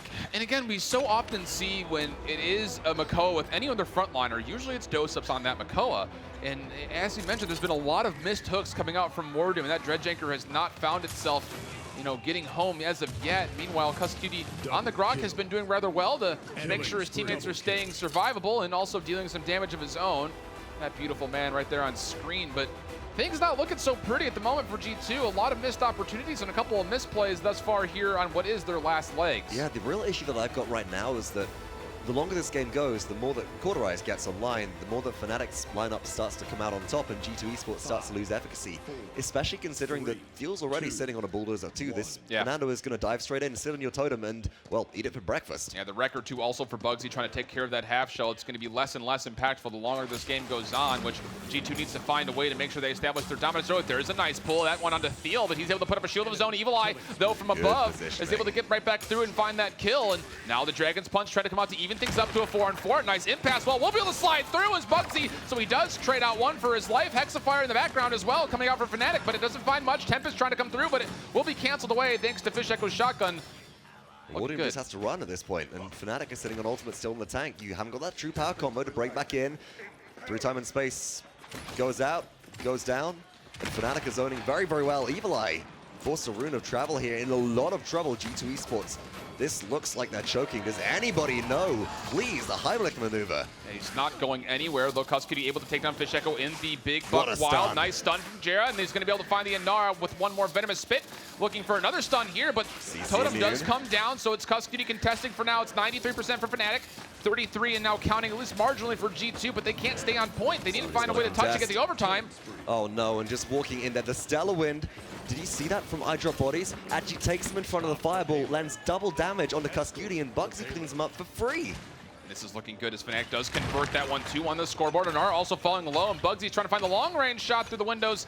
Not able to get the picture he wanted, though, and Fernando will then push the pressure on. And again, that half shell's up. It's down immediately. Bugzy's damage with the salvo is just too much for shields to stay anywhere near on the field. You got to remember, folks, that with salvo, you are dealing bonus damage to shields, and Racket 2 will be enough at this point for bugzy. I don't expect to see further itemization into it. Instead, maybe more survivability, because Evulli is doing what Evulli needs to do at this point, which is use their hit scan capabilities to try and hunt down Drogos. Tempest comes out from Grok. G2 Esports are trying to hold on, but they've got nowhere left to run here. And the pressure has got to be let up here as Evulli is facing himself into side 8, who's got an emitter up, so he'll be able to sustain through that overdrive. doesupz, though, does find Fisheko on the opposite side of the map, so a good pick there will allow G2 to once again reaggress. The true power might be used. Blitz upper trying to get to the face of that aforementioned Drogos and that Ruckus as well. Emitter one last time. Is it enough to keep him alive? It's a double kill for Evulli, and he uses the Rune of Travel to escape for safe. Gets just out in the nick of time because you heard that heroic leap coming through. Fisheko was out for blood, but it just doesn't matter. G2 Esports on the back of Evulli right now, it does seem, are able to hold on, and that's more of the kind of play that we would need to see. Great individual work, but G2 Esports also have got to start coordinating better as a unit. And more than anything else, WarDoom has got to start hitting some really good dredge anchors.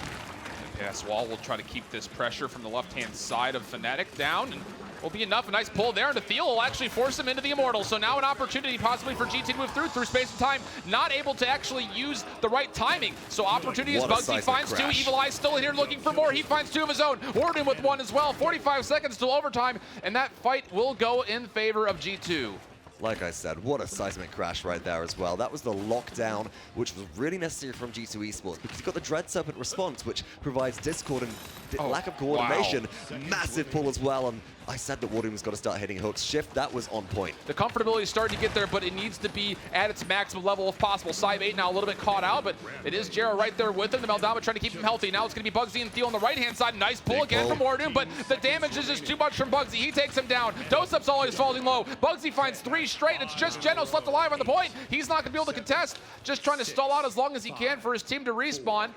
And it looks like FNATIC will go into overtime with numbers, trying to push this the last about 5% of the way. Fire Spit goes out as well. The damage is here. Dragon Punch is ready. This could be used for conversion, and it will. Looking towards maybe Inara, very low in health. bugzy is weaving around, slays Kusqt, shuts down Tempest. And that's looking good as Fisheko is looking at this window, able to shoot through that for free. Thiel is up here, but he also does fall. Evulli and WarDoom try to help at the front line as much as possible, looking for more shots. And again, they continue to combo for those kills. All 3 of those going the way of those 2 aforementioned players. It's just Fisheko left and a nice little snapshot from WarDoom to take him down, and a dredge anchor just to show, hey guys, I am right here in this. Evulli and WarDoom.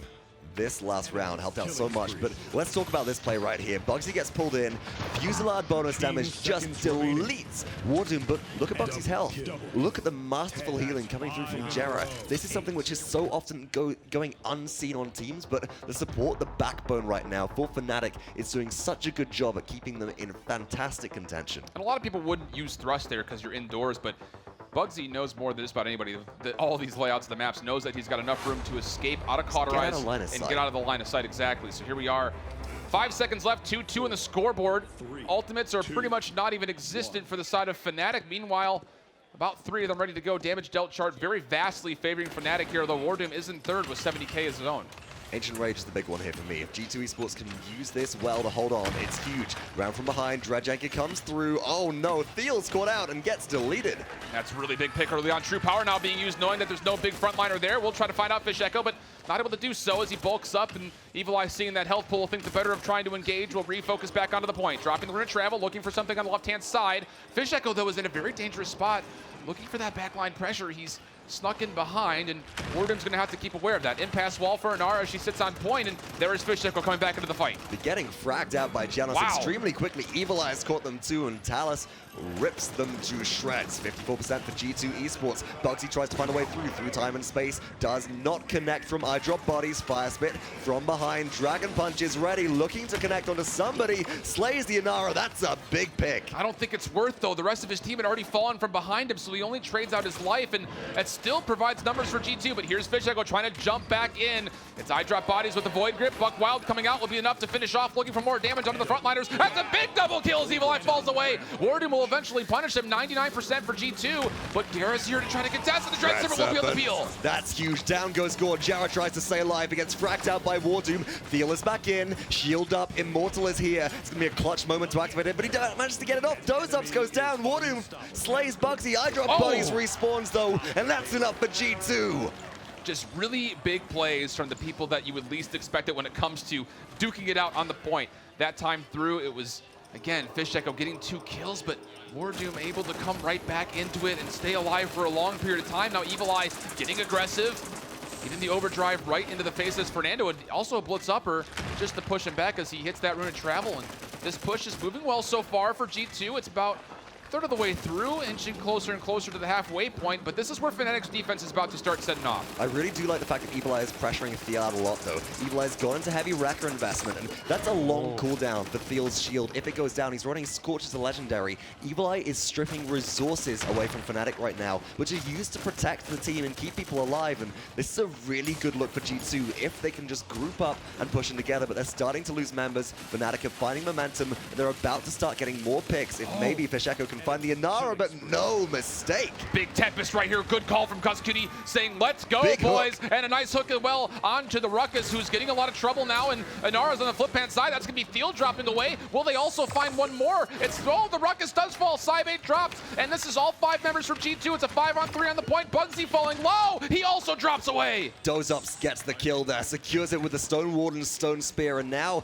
G2 Esports are poised for conversion. This is the game-winning move. They've got true power. They've got Seismic Crash. Look at Inara's positioning as well. Shield goes up. Will it be channeled? Down strikes the Stone Spear, and down goes Thiel. Hexafire, though. Nice impasse wall to block up the damage. Fisheko gets double crowd control. G2 might just push this through, but bugzy has something to say. The Dragon Punch able to find one into doesupz, but Kusqt's still here with WarDoom. You can hear the Americans starting to get into it behind us, and Evulli finds himself too, looking for the triple kill. Will they stay in it? It's looking good so far as Fernando is floating with a shield, but is it going to be enough? The answer doesn't seem to be so. Oh, the pull's still coming through. FNATIC still contesting, but it's not enough. Wow, G2 Esports, what a comeback. Shift, that, for me, that was all WarDoom. WarDoom flicked a switch and just turned on. Big plays, and you saw it early on, you know.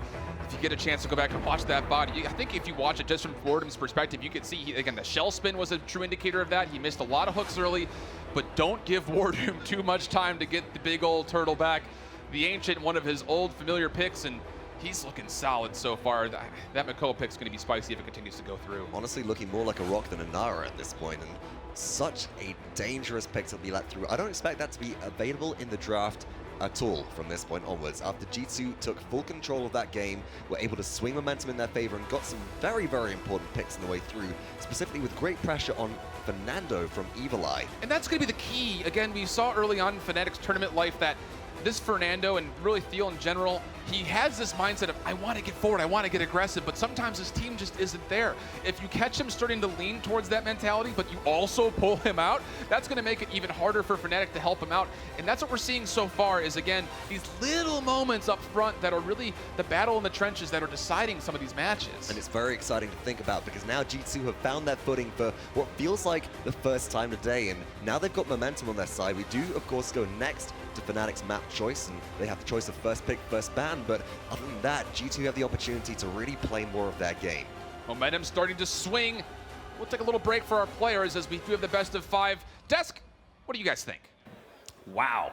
The North Americans managed to rally back. G2 gets a game win there, game number 3, but still down in this series as FNATIC continue their reign of dominance here thus far. Welcome back to the Alienware Analyst Desk. I'm Golden Boy, your host, alongside with MetaPusher and the one and only Gore Miser. Guys, I mean, you know, we're at a position here, very critical point for G2. It was do or die. They needed to make it happen, and they did. Meta, I want to get your thoughts here. You're rooting for the North Americans. You want G2 to go far in this one, but what's I guess the start of Serpent Beach. What happened? I mean, I thought they had a really good plan. They came out, they banned the Ruckus, trying to keep that away from Saib. He's been playing it so well, making a massive impact. And then they went with sort of an interesting draft. They drafted the Buck, the Mave, and the Eevee with the Torv and the Genos to supplement it. And I kind of like the idea, but I would have much rather, like I said originally, I would have much rather seen a Grover, something to contest the Shaolin at range and, you know, provide a secondary healing in the backline. And that would have helped because one of the biggest things FNATIC had going for them in that first game was Saib 8 on the Shaolin. Like, he was just doing so much work, being able to open up, getting so many kills that they just had no answer for. And I was saying this, they just didn't feel like G2. Yeah, and the EV pickup was, you know, questionable at best. Didn't really get much value out of that. And again, we saw a situation where triple flank just is not the way, kids. It's not the way. So if you think, oh, I'm going to play Mave in ranked along with Buck and Eevee, don't do it, okay? Don't be that guy. Thank you. Moving forward with our lives. You just described here. all of my ranked games. I know. And I think people are just going to do it anyway, you know, just despite. So, Frog Isle now. This was a chance for G2 Esports to be able to answer back. If I go back to my notes here, I believe Frog Isle was G2's map, if I recall. And yet, this just was not the case again. And it came down to some incredible plays from Bugzy on Kinessa and Eevee from Fisheko. They took it and did it better, Gore. I love that earlier we got the sniper versus sniper on this map, and that kind of, I guess it gave Bugzy the confidence to run it again because it looked phenomenal the first time, and it looked even better the second time, just being able to come through and kind of set that up. And there was like maybe some bumps there for FNATIC when there was a point where doesupz really kind of stepped up and he was actually making some plays, but it didn't really award a lot for G2. They were able to kind of come back. They got 2 points, but you need 4, and they just weren't able to close them down. Thank you, John Madden. Yeah, I mean, FNATIC drafted really, really well on Frog Isle. They gave up the BK to G2, and when that's in the hands of Evulli, it's definitely something you have to worry about, take into account. And they did what you have to do against Bomb King. You have to beat him with range, and that's what the Kinessa was able to do. She was able to keep him at a distance, pop his head from halfway across the map, and never have to worry about that damage. Also, Meta, your thoughts on Torvald solo yet again. We saw the solo tank, the solo frontline plays, and it just wasn't working out. I think you could play Torvald as a solo tank, but the big thing with it is you need self-sustaining damage dealers and really just not squishiness. They picked the BK and the Shaolin, and they just weren't able to fight without that big bodies out in front of them. Yeah, it was unfortunate. Gore, your thoughts? It's just one of those things where I feel like if they maybe had like a pip, maybe something that just had a little bit stronger heal than the Grok, maybe they could have made it work a little bit better. But I think it's because the Grok totem, which it's good healing, but you have to be around the totem. You have to be on that point, and it's will either pull you away. And with the way G2 or the way the game was going, there was never a point where it's like, okay, let's stack up on point, get a heal, and go on. We're always falling back, always either dying, getting staggered. They were never in a position to continue that push, and I think utilize that secondary healing to make up for the lack of frontline. Yeah, now we look at game 3.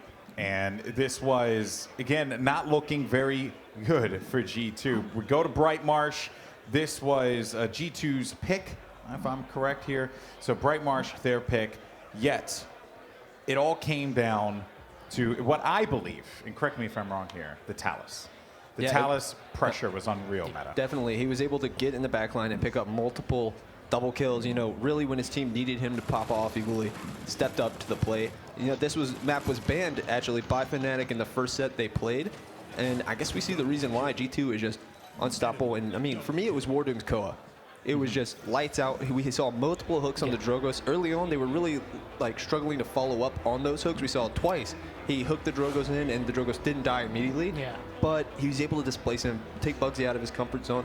And, you know, I mean, I really liked it. I mean, this is a story of G2. They go down 2, and then they make that big comeback in Game 3. This is just one of those things. They had a lot of really great plays. There were a couple times that I saw some Makoa hooks that it felt as though WarDoom wasn't either expecting to hit the hook or was very confused afterward, where he would shake his camera, he wouldn't hit the shot afterward. It'd be kind of off-putting. But then the rest of the team came through. There was really great stuns from the Inara being able to kind of come in with the seismic crash. But one of the things I think that really helped that final push was actually they popped the Tempest. They get that burst heal for everybody. They group up around the Grok, and it was like the final rally of let's just get full health bars. Let's get back into this, and we can keep FNATIC pushed back. They kept them held in base. Anytime someone jumped down, they would just kill them one by one, and they never got to group up again. Yeah, G2 looked really good that game, and they have to keep it up. You know, there's no room for error when you go down 2-0 in a best of 5. So they have to play perfect, and I mean, if they play perfect, they might be able to pull this back out. I was actually going to ask you that. You know, they go down here, and you know, what do they have to do? But I did get word that we're not even going to be able to ask that question because it's time to go into the game. I'm sorry, Meta. I'm sorry to do you dirty like that. But guys, it is time for this next matchup. Will G2 be able to tie this series up and force a Game 5? Shift, Fox, the floor is yours. Well, don't worry there, Golden Boy. We'll be sure to talk plenty about that conversation, as it's really the one worth having. These are the conversations we need. I think also the ones we deserve at this point. You don't like puns? You love Shift puns. doesn't like puns. I leave it to you. Please, the floor is yours, Fox. Pun us. I don't go under pressure. Believe me, if I was in WarDoom's place right now, I'd just be sitting at my desk going, But it is, again, as we saw, G2 able to find one map they desperately needed and looking to possibly pull a similar comeback that they had versus Denial in Valencia. And picks and bans coming up, it will be for map number 4 of this best of 5 set. And I think, you know, Meta hit it right in the head. G2's going to have to really step it up and start playing closer to that perfection that we normally like to associate with these guys. Right, they just don't have room for error, and that's really important right now. The reverse sweep needs to come through if the North American dream wants to be kept alive, and G2, they haven't been out of, you know, semifinals in quite a long time. They've been top 4 for pretty much all of Paladins history, with various members at least. And as we transition through onto Jaguar Falls, it is FNATIC's map choice. We saw them demonstrate great control here earlier. G2 should have been doing their homework, though. They need to have a response. They absolutely need to have a response, and good choice here, taking away the Makoa, which is, again, it puts, you know, it's interesting. We saw a couple of events ago that it was actually the preference to take the second and the third overall pick, because there were so many mid-tier choices that could really overcome any potential first picks, but not the case in this event particularly, as Ruck is the first choice. Interesting pick here on Jaguar Falls. Again, a very enclosed map, one that Fernando does very well on, as well as Buck sometimes can find some angles as well. I'd like to see a Genos here, being completely honest with you. The value that you have of being able to heal people through walls is something that you really can't understate. Jaguar Falls has plenty of those. In fact, the map is almost entirely composed of walls. Step into the light. Similarly, Talus, and we mentioned this yesterday on broadcast, that this is another map that Talus can really put some sneaky runic travel spots down, and a very early Meldamba choice coming out second overall for FNATIC. And again, there's really no other choice at the moment. We've seen Ceres a couple of times from this FNATIC squad, but it's very rare that that is occasioned, and Buck will join Meldamba in that second round of drafting for the orange and black. And I feel like this really for FNATIC is just them going with neutral and expected picks. They do leave the Talus open, taking Buck in their stead, and we could have seen Buck Talus actually picked up, but I'm wondering if G2 might have been looking to strip supports at that point. They're playing it safe, and G2 can respond now. They do have Talus, they have the wombo combo in place, and more secure frontline, more just normal, relatively vanilla picks, but definitely ones which are well suited to this map come through. Yeah, they're very impactful. You know, they're not maybe the most exciting champions in the world to play, but again, when they do what they do, especially on close, tight maps from that horizontal left to right perspective, it's very impactful. And interesting to see no Torvald come out here. Instead, it's actually going to be FNATIC going back to what they believe, at least, is a very solid choice into Ashe. We saw it come out on both sides with China Dream in their last matchup, trying to push it out here. And Pip's coming out. I know we were talking about how we want to see it. Here it comes. I'm sure there are some people in the crowd here as well. I hope they are still around. There's a couple of Pip cosplayers in the event from yesterday and today as well that are going to be excited to see the Vulpine, the Alchemist, take to the battlefield as well. Questions as to who's playing that? You expect that to be Kusqt? I want to say yes, but at the same point, it very well could be Evulli coming out onto it, and maybe Kus still on something a little bit more flexible as far as his ability to move around. I think he definitely play the Talus. Evulli had such a good performance on that last game, and I'd not want to take them off if they're already feeling on a high and sort of warmed up on that champion. We'll find out as we get back in, but again, G2 down a map, still tournament and championship life potentially here on the line. It is FNATIC's map choice. Jaguar Falls, the location for map 4 of potentially 5. And there is that wonderful theme set for the map as we explore this nice little ruins remains. And a very compact map as well. A lot of close quarters fighting. Smaller than WarDoom's mouse mat, if you believe it or not. Really? No.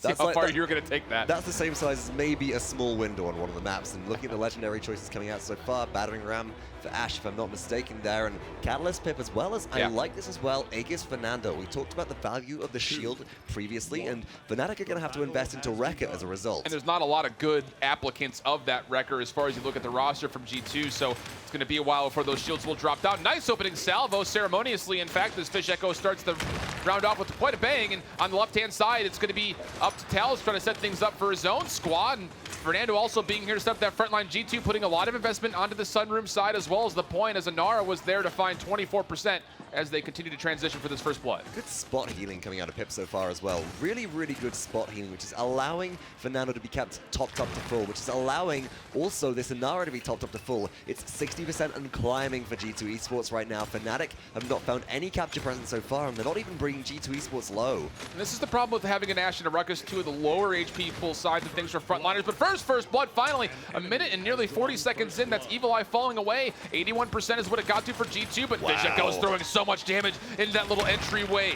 Dragon Punch is already charged. Are you kidding me? It's a minute and 50 seconds in, and Fish can look to hit the gas pedal here if necessary. FNATIC are in full control. Expect that maybe to be used round the corner, out of line of sight of damage. Comes in towards Inara. Will they find them in the corner? Misses them. Oh no! Misses the Talus 2. Wasted ultimate, and G2 is sitting on an evil mojo now. Can they come back and use that to their advantage? 93% for the boys from North America, 99, and bugzy does find a kill in the overtimes here. There's the evil mojo. Trying to find things interesting. Fisheko trying to keep himself on the point, and with the rest of his team, Side-8 falling very low. Assert dominance still being used by Ashe. That's been charged so very quickly. Salvo rains down Hellfire from Fisheko. Out comes Dread Serpent 2, and Drogoz capitalizes on all of that confusion. Really big missed opportunity for G2. They're not going to take this point away. So 1-0 goes the score, and this is looking really solid for the boys in blue. FNATIC, again, just controlling so much space, mostly due to Fisheko and his presence. And I hate to say it there, Shift, but what happened to the evil mojo? We heard it go off, and I didn't see anybody polymorph. Was that whiffed entirely? I couldn't see it from my perspective either, but regardless, the simple fact of the matter is it did not find the value that it needed to after that whiff of the Drogo's Dragon Punch. So 2 minutes and 5 seconds, we go down into the timer, and with a 5-on-4 situation favoring the defensive-minded G2, it will be a little bit of a tactical retreat from FNATIC, but not going quite away as far as they need to, I don't think. No, they're extending pretty far forwards. Evulli will find a decent amount of damage in. Nice blitz up to finish as well, but a second Dragon Punch in 3 minutes and 20 seconds. This time Fish is going in, slays WarDoom, but is punished for it again. Inara needs to get out, though. I think the call was the switch targets. He was guiding that giant rocket propulsion towards Inara until I think they saw that she was caught out a little bit more aggressively, but no one's really able to push on into her, though Thiel able to find Evulli. Look how far forward he is on the left side. bugzy is going to capitalize on all that positioning and move right into the secret cubby. A minute, 20 seconds to overtime, and oh, look at this. WarDoom's actually taking the fight, but here comes the Buck Wild. Got to watch out, though. There's a shield there in place, and iDropBodies is ready and waiting for you. Surely to fall here. doesupz does go down, and iDropBodies will retreat, getting a heal, getting the Astral Mark onto their allies, but Fisheko takes to the high ground, slays Kusqt. And Fisheko's Drogoz, the Fusillade legendary of choice, is so devastating with this pinpoint accuracy. Nice stellar win to avoid all that salvo damage was the Genos, and Fisheko continuing to try to find shots onto these big frontliners. Seismic Crash coming out will actually connect. That's going to be on Fisheko the third time in space. Good enough. There's a nice potion as well to the right-hand side as Kusqt continues to focus on the left. The Ashe on point is all by herself and will be put up into the air, so she is just served on a platter. Looking like one of those big billboards in Times Square. How high up she was. Thing is, there are 33 seconds left on the push, and FNATIC disengaged. G2 Esports have to put up a very good zone here in order to do so, but the only champion that can zone quite well right now is Talus because of the safety that Rune of Travel provides you with. And now that's been elapsed, FNATIC can start to engage. They know that G2 don't want to overextend because one single death here could mean a push goes through very easily for FNATIC. But if you're G2, if you can find one big pick, that would pretty much ensure a safe defense without having to worry about using ultimates. Oh, nice Mother's Grace there to avoid the stun, but not enough to avoid the damage from Thiel as doesupz does fall. bugzy did fall previously. Evulli in the back line has a nice line of sight here on the Gerrah. That Maldamba is the new focus. You can see how much damage is funneling in. Now the overdrive comes out. There's two. Make that three. Two of those in double kill fashion. Evulli able to help out with the defense. It's just Ashe left on point, and all 5 players from G2 will kind of hit her like a pinata as she flies up top there. Pretty much, except not sure that Ashe will spill candy when she explodes in the battlefield. I don't think she will, no. Whatever she spills, I don't want to be around for it. Look at Evulli, though. Again, this just goes to show how aggressive Talus can get when he's got the mentality and the ability to do so. Able to find 1 kill there, and he's got this entire right side to himself. And that's what we're seeing a lot of these flank players do, is let the rest of their team pull most of the centralized focus, get an angle to peek and poke, and then if it does actually lead to an advantage position, he can jump in and maybe capitalize on a couple of kills. Evulli with the big plays.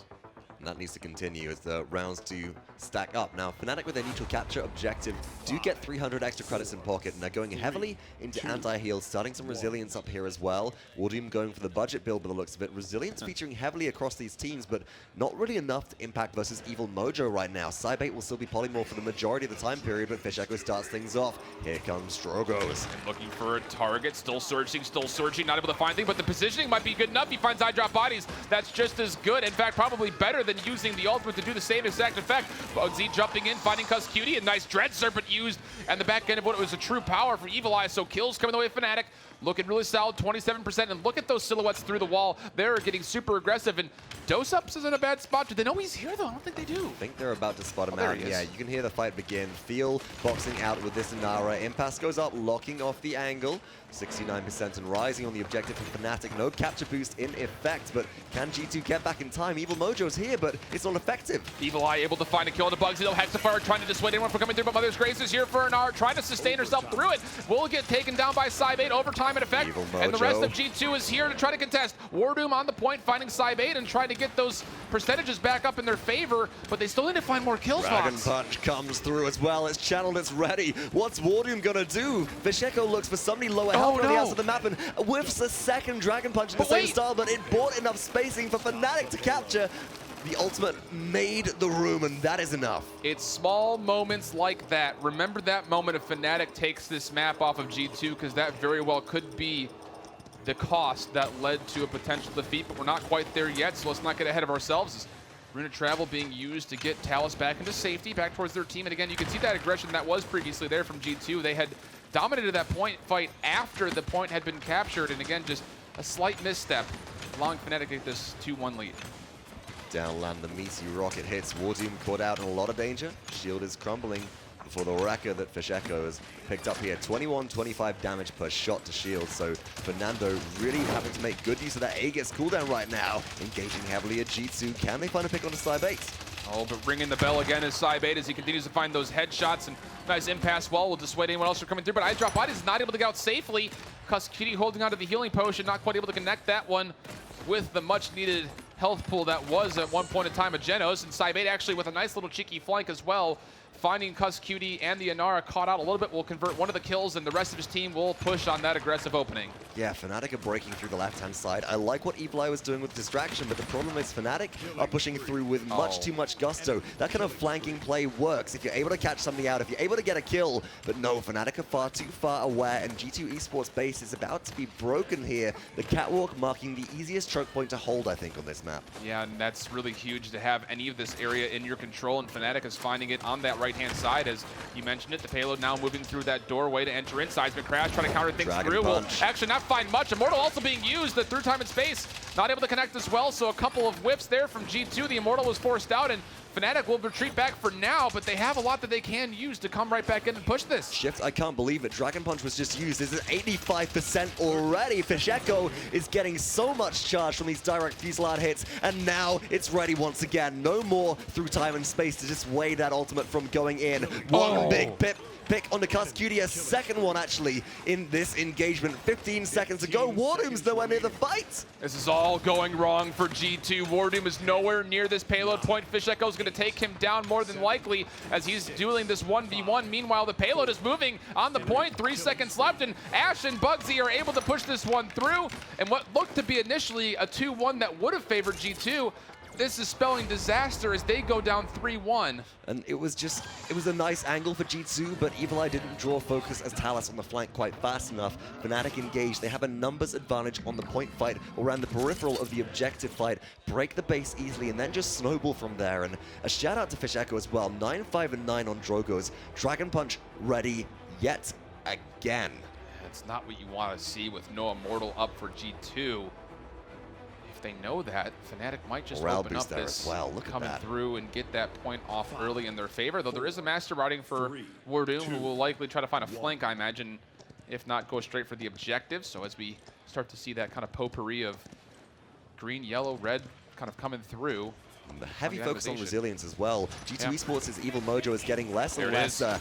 effective as time goes by, and see that? Hits 2, finds no kills. Dread7 in response. bugzy cleans up Kusqt. Wow. Double kill for the shotgun. But still 23% true power coming out, trying to find the Drogos will do so, but bugzy's on his set and able to peel away that last kill. So a trade for trade. G2 still staggered down and not really in there as far as numbers go. See Thiel on the Ashes using those big rocket shots, those big cannonballs to start to AoE and make sure no one can get on their mounts closer to the point. Here comes another Buck Wild for bugzy, trying to shoot through the shield of WarDoom, but will be Void Grip midair. Buck up might not be enough to save him here. Evulli finding him, but here comes Fisheko with the Dragon Punch. Looking for the damage now, and Nara gets taken down. That was the only ultimate left available for G2 Esports. Seismic Crash not effective. Wow. Triple kill for Fisheko. Will it be 4 in a row? Kusqt will fall no as Pip escapes, but it just doesn't matter as overtime ticks down, and G2 Esports give it up. FNATIC claim victory in this set.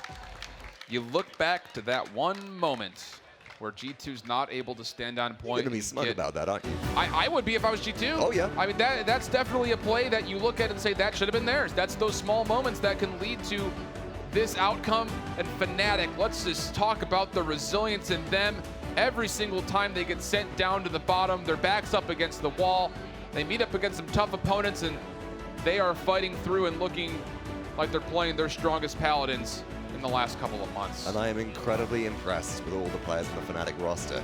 Again, you talk about resilience and the adaptation required to succeed in this tournament versus teams that have sent them down and out previously. The ability to learn on the fly, the ability to come up with new strategies, the work and dedication that these players put in time and time again is astounding. And they deserve to be representing Europe in the semi-finals alongside Ninjas in Pajamas and and Na'Vi. Na'Vi. Yeah, so 3 of the 4 moving through for Europe. Nocturne's the one representative from the international scene, and that's been a story so far. But again, these boys from G2, props up to them as they were able to put together quite a run. Just not enough fuel in the tank as FNATIC continues to essentially run out of fumes by the sound of it.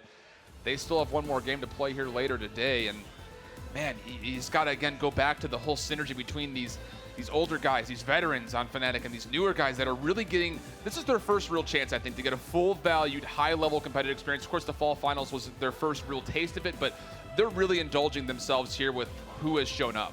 They certainly are, and all of these teams as well have been boot camping heavily. They've been getting into gear for all these matchups, trying to maybe simulate a LAN environment, get used to the stress and pressure which might otherwise be hitting them. And FNATIC, even when they were getting sent down during that last set, comparatively to what they looked like in the previous couple of days, the faces in the player cams were very different. They were determined today.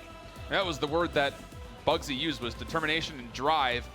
And I'm sure we'll hear from some of FNATIC as far as how they're feeling here soon after. But again, as you look forward to FNATIC moving forward, the semifinals will be coming up next. Those are best of 7. So that exhaustion, that mental exhaustion coming into play Long potentially days for these players. And I'm sure people who are also feeling the similar brain mash, our boys over the desk. Golden Boy, what do you guys think? Oh, my brain's always mashed, basically.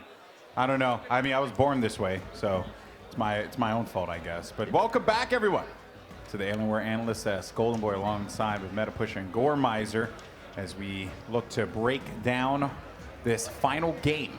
FNATIC rally together, and they push on into the semifinals, and so well deserved, might I add. You know, for me, it's not about EU versus NA versus LATAM versus China. It's about great Paladins, and that's just what we're getting from FNATIC now. So, Meta, I'm going to start with you.